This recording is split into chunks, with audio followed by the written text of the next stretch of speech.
El Señor esté con ustedes. Continuamos con el capítulo 9 de Daniel, donde vamos a ingresar a ese texto que se llaman la profecía de las 70 semanas, un texto que tiene muchos comentarios, muchas predicaciones en el mundo protestante.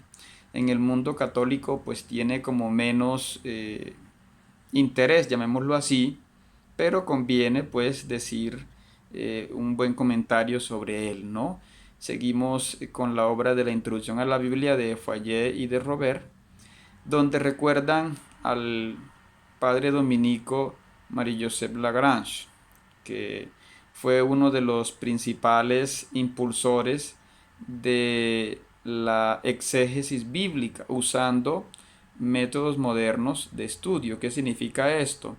Encontramos sobre todo en algunos grupos no católicos que hacen interpretaciones literales de toda la Biblia, pero reconocemos que, por ejemplo, un salmo no tiene por qué tener una interpretación literal. Es decir, un salmo es un poema y se tiene que interpretar como se interpreta un poema. ¿Sí? Encontramos textos históricos que son interpretados desde ese punto de vista, llamemos positivista, pero también desde el punto de vista de la historia de la salvación. Recordemos que, por ejemplo, nuestro libro de Daniel comete errores cronológicos o incluso errores como llamar a Darío hijo de Jerjes, cuando en realidad fue Jerjes el hijo de Darío. Pero allí lo importante en nuestro libro es la historia de la salvación, más que esa historia positivista o cronológica, ¿no?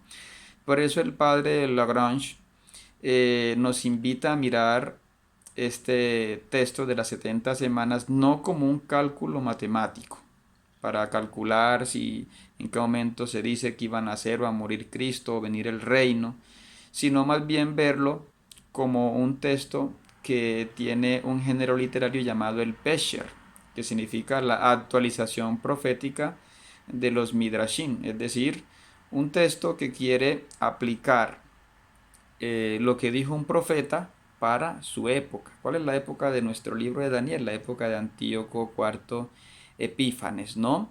Entonces el padre Emiliano Testa también nos dice que aquí hay una teología deuteronomista, es decir, una teología parecida a la del libro del Deuteronomio y otros libros de la Biblia, donde se pide a Dios perdón reconociendo los pecados del pueblo. Y aquí vemos que el autor espera una irrupción mesiánica inmediata, es decir, se ve tan desesperada la situación que el autor de Daniel espera que prácticamente ese o al siguiente año llegue el reino de Dios para ponerle fin a esa persecución tan terrible de Epífanes. Es como cuando hay una pandemia y todos deseamos, bueno, ojalá que el próximo mes esto acabe y que sea rápido, ¿no? Que Dios incluso intervenga rápido, y a veces ponemos hasta oraciones extrañas que van contra la teología, pero el Señor nos dice así, no es calma, calma. Cada cosa tiene su tiempo, ¿no? Y por eso el padre Lagrange recuerda que Daniel propone una historia humana como preparación del reino de Dios, donde el Mesías no solamente es el hijo de David, sino también el hijo del hombre de Ezequiel 1, ¿no? Que es trascendente y a la vez concreto. Como decimos, Daniel esperaba que el reino de Dios llegara en su tiempo, ¿no? En el siglo segundo, pero en realidad llegó unos 100 años después, ¿sí? Con Jesús. Entonces la esperanza que tenía el autor de Daniel pues se viene a cumplir plenamente en Cristo, porque no se cumple de pronto a la manera como lo esperaba Daniel, sino a la manera como Dios decide, ¿no? Entonces en Daniel 29-23 se habla de un reino mesiánico en una profundidad que ni siquiera el mismo autor de Daniel pudo intuir, ¿no? Los comentarios de la Biblia de Jerusalén nos dicen que este reino sigue siendo todavía un misterio. Como digo, hay muchos libros, muchos comentarios con especulaciones sobre este capítulo de las 70 semanas, porque se hacen cálculos que dan 490 años, que si entonces desde cuándo se cuenta, que si es cuando, bueno, hay muchas de estas cosas, ¿no? Pero recordemos que el autor de este libro estaba esperando la restauración del templo y más bien estaba esperando la restauración del sacerdocio de Aarón, que según Primera de Crónicas 23:13 sería un sacerdocio eterno. Eterno sí, pero no a la manera como de pronto Daniel y Crónicas lo esperaban, no a la manera de que no se destruyera el templo de Jerusalén, sino un sacerdocio distinto, que es el que tenemos, el sacerdocio de Cristo, ¿no? Daniel 9:25 habla de la orden de reconstrucción del templo en el periodo persa, pero como dicen los estudiosos, aquí hay 3 decretos, uno en tiempo de Ciro, una confirmación en tiempo de Darío I y 2 decretos en tiempo de Artajerjes. ¿Sí? Entonces no se sabe bien cuál de esos textos de escoger. También se habla de un jefe ungido.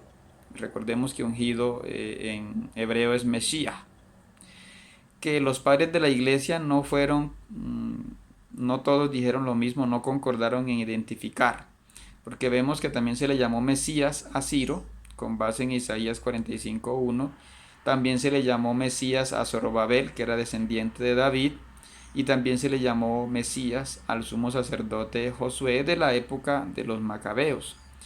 Y se habla también de un jefe consagrado, que en Daniel 9:26 dicen algunos intérpretes como a Teodosión, que se podía haber referido a Onías III. Onías III fue un sumo sacerdote muy querido por el pueblo, en fin, defendió a su pueblo, como se dice en 2 de Macabeos 4:30-38, pero que fue depuesto en el 175 y asesinado por orden de Antíoco IV Epífanes el 171.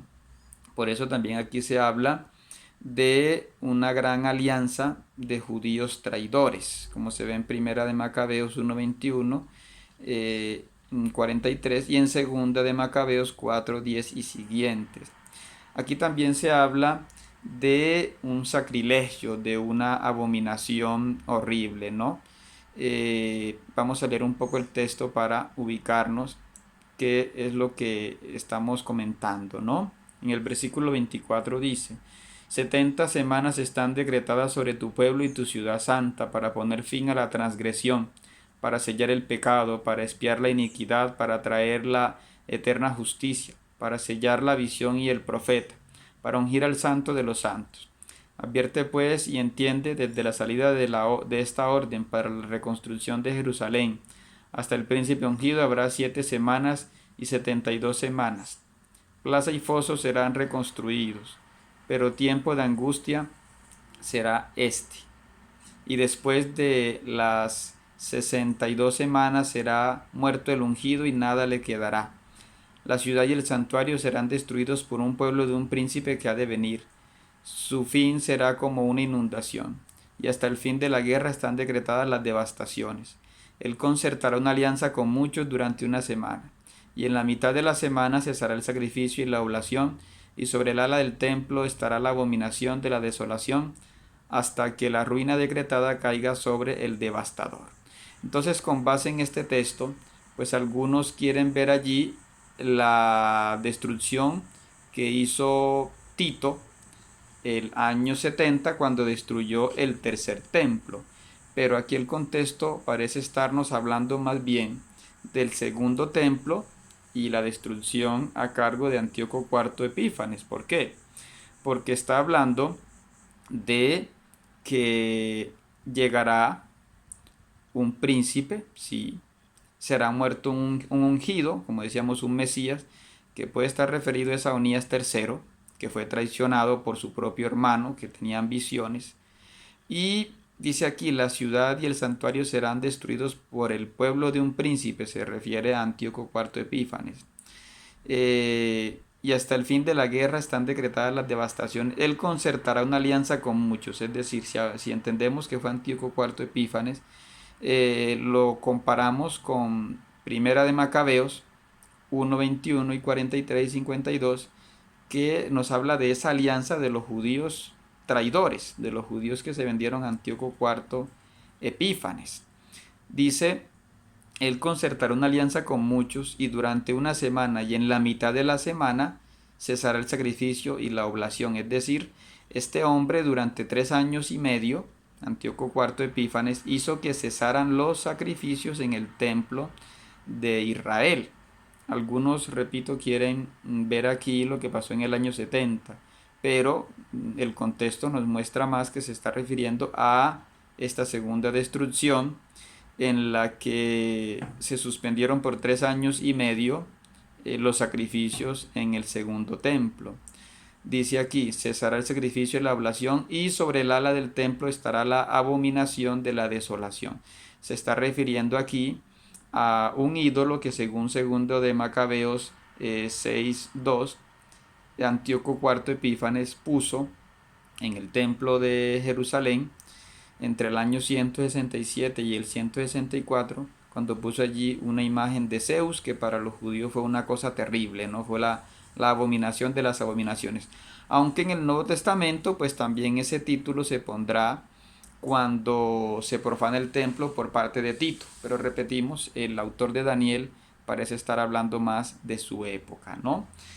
Eh, Nos hablan también entonces en estas 70 semanas de unos números simbólicos, ¿no? Porque sería 7 más 62 más medio y medio, 490 años de opresión, ¿sí? Y aquí no se elogia, por ejemplo, a Ciro, que en Isaías lo elogian como liberador, ¿sí? Sino que se quiere destacar más es la obra de Dios, ¿sí? Y aquí se está haciendo esa crítica a los judíos traidores, ¿sí? Que traicionaron la fe, dejaron abandonado el templo, ¿sí? Y por eso también en el Nuevo Testamento a Daniel se le ve como profeta, ¿no? Y estos textos, como digo, también se los aplicaron a los romanos, como se ve en los comentarios de Collins en el 1993 sobre el libro de Daniel. Y vemos que también por esta razón en Mateo 24 del 15 al 16, en 2 de Tesalonicenses y en Apocalipsis, a Daniel se le considera profeta al anunciar que estas cosas sucederían tanto en su época, en la época de Antíoco IV Epífanes, pero también se puede aplicar a Roma y a cualquier imperio que se mete en las cosas religiosas, que ataca la fe del pueblo, que pretende suspender las celebraciones litúrgicas, que pretende encerrar a la gente en su fe. Entonces, pues es una invitación también a ser valientes, a ser profetas, a rechazar las órdenes injustas que quieran alejarnos de la liturgia, de darle culto públicamente a Dios.